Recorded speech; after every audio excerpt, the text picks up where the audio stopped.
Hi, I'm Nancy Millar, and I'm here with Javier De Leon, and we're going to talk to Javier a little bit about what he does here at Bentsen State Park in Mission, Texas.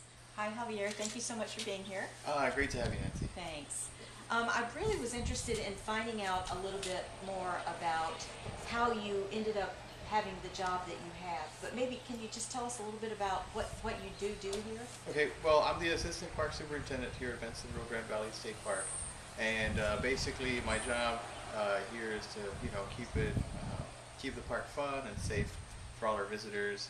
And it's really great because here at the park we have a great staff. We have a biologist and several interpreters that when you come out to the park, you can go on a bird walk with them and kind of see the birds and butterflies that we have here. And the rest of the park staff, we have our maintenance guys that keep the park running pretty much, and our store, so they supply everybody with everything they need. So my job is to sort of work with everybody and make sure that the park is safe. How did you first get interested in doing something like this? Well, I grew up in Harlingen, and in my neighborhood, I was about 17. I walked outside, and there's these people in full bird watching gear, and I've never seen that before. So I went up to them. I've always been a curious kind of person, and I said, "Hey, what are you guys looking for? Bald eagle or something?" And they said, "No, the parrots." Parrots here, and they told me that there's several species of parrots, and then I started looking at them, or kind of noticing the birds in the area, and I got really interested in hawks. When that happened, I read an article in the paper that said Hawk Watch training, and I had to do that. So I went to Hawk Watch training at Santana Wildlife Refuge, became a Hawk Watch volunteer. That's about the time I went to school, so I got a biology degree at Pan Am. While I was doing that, I was a Hawk Watch volunteer here at Bentsen in about 2004. By 2005, I got a job at the Butterfly Park, worked there for 2 years, worked at the Edinburgh World Birding Center for 2 years, then worked here as a biologist, and now I'm the assistant. Wow, so you're really moving around and moving up. That's great. A little bit, and all the while learning about all the wonderful nature here in the valley. So that was not on my list of questions, but I did want to ask you this. So you started with an interest in birds, right? And has it kind of spread to other areas of nature too that you now have an interest in? Well, what's really interesting is when you seek out nature and you want to learn about nature and how everything works, you can study for the rest of your life nature, and you'll never finish. And it's great because for somebody that's really curious about it, I started with birds, and then when I was working at the Butterfly Park, I said, I'm a guy, I'm not going to do butterflies. Well, 2 months later, I was doing butterflies. Yeah, I was really into them. Actually, a lot of butterfly watchers are men, aren't they? Right. Well, yeah, of course, yes, yeah. yes. And a lot of bird watchers, men and women, they go to the dark side and they start looking at butterflies and dragonflies now. So right. So it's I've always been a curious person, so it's everything for me. And some people they focus just on birds or just on butterflies, but here in the valley we're so lucky because a lot of these things that people from all over the country come to see are in our backyards. My sister has chachalacas in her backyard. She doesn't like them too much, but people pay and come down to the birding festival, come down to McAllen to keep them on Zazlan just to see those chachalacas. So we have them in our backyards, and we're really lucky to do that. So you said you started really and you were interested in hawks.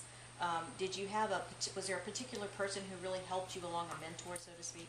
I think in the nature community, and at a lot of these sites, there's everybody that works at the nature sites are very dedicated to their jobs, and there's a long list of mentors, and I'm really I'm really appreciative of everybody that's taught me along the way. When you start getting into it, you meet a lot of people. I can list a lot of names, but on a short list, there's Marisa Oliva at the Edinburgh Birding Center. I worked with her for 2 years. She taught me a lot. I met Roy Rodriguez through her, and Roy's one of the top birders, top bird guide in the valley, and now he works here at the park. So through them, and then the Dolphins out of Mission. There's a lot of folks that are either working at a site or they've just had a lifelong passion, and you start getting to know these folks, and everybody shares the information. I might tell them something about plants, they might tell me something about birds, and we all enjoy it together. It really is. What I've found is that, and I'm kind of on the edges. I'm nowhere anywhere close to the expert that you or Roy or Marisa are. But just by hanging around with you guys for a while, I've learned some stuff. But it's such a welcoming group, and you know, I always felt like there was no judgment. You know, if you don't know something, it's not like, oh, that person doesn't know. It's more like, wow, let me tell you how wonderful this is. Like this Turk's cap, you know, for instance, you know, let me tell you all the great things about this Turk's cap. It's just so, it's such a good group of people. Right, and you know, and it's a big variety of people, you know, diverse backgrounds and diverse, you know, men and women, and the really nice thing is that they're very welcoming. I think the real experts are really wanting to share the passion with everybody. And you know, anybody that, you know, if you aren't a birding expert or you're not a bird watcher, you know, go to a couple of bird walks, and by the third one, you'll start knowing things, and you might catch yourself saying, no, that's not a chachalaca, that's a dove. You know, so it keeps on growing. So, what do you think what's your favorite part of working here? You know, I think the favorite part, one, with my job, every day is different. You know, today I'm talking to you. Yesterday I was meeting with, you know, people from other nature sites. Every day is different. And, you know, if you're in the office for a little bit too long, you can go out, take a break, look at the butterflies. Tomorrow, if we're really lucky, a first U.S. record bird can show up. And by the day after tomorrow, we'll have 500 people that drove all night to see the bird, and you get to kind of be with that. So every day is different. We're in nature. We get to enjoy it, and I guess you know, we do positive things towards nature. You know, whether it's with projects, you know, planting trees, or you know, working in the gardens to make it better for the birds and butterflies, or even teaching somebody. You know, somebody that's never been here to the park, you spend 5 minutes with them, and that kind of sparks an interest. And I think we do that a lot here. Well, you said you studied biology in school, Yes. right? Mm-hmm. Because you knew by that time that you wanted to do something outdoors in nature. Is that right? I did. I wanted to be a straight up biologist, wildlife biologist, but I guess, you know, as you're working through some of these jobs, I found out about interpretation, which means talking to people and really making connections between people and the resource, people and the environment. And I really liked, you know, opening people's minds, making people aware of where they are. And I think that kind of caught my attention more than the straight up biologist. Would I like to spend all day catching birds in nets? Sure. But I think the way it worked out is really nice. I think it's really great. And you know, one of the things that I would recommend for anybody getting into it, or that has a passion for nature, is to volunteer. Because I was kind of thinking maybe I should try this biology thing out. So the first thing I did was volunteer.